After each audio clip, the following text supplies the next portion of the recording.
when people wake up and see that the Matildas have beat England, it's big news.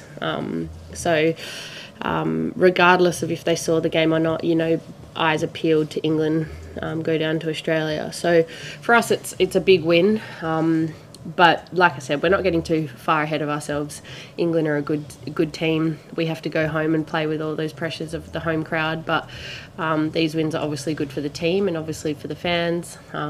But yeah, hopefully waking up today, there's a few happy Aussies. It's obviously really, really nice to put in a good performance. We've had some up and down performances over the last couple of months, so to finish out tonight before we go home before the World Cup, it's really nice, and they're a really good team. So a lot of girls haven't played a team like this and players as good as these players, so it's a big performance for us as a team. I've had a big few months. I've got a bit of a sore foot, but it was about the bigger picture. There's a World Cup coming.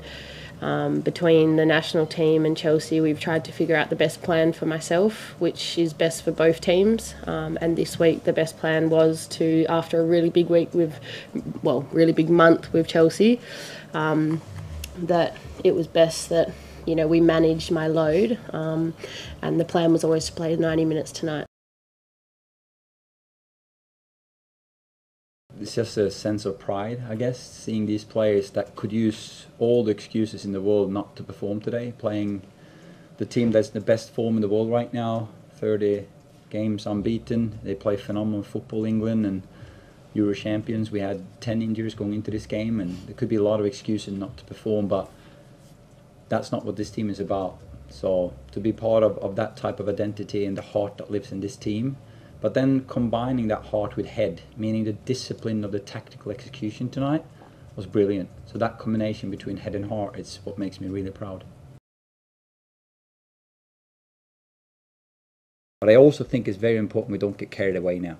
We need to stay very, very humble. Because I said that after the Scotland loss as well. Sometimes you're not as bad as people say you are when you lose, but you're not as good as people say you are when you win either.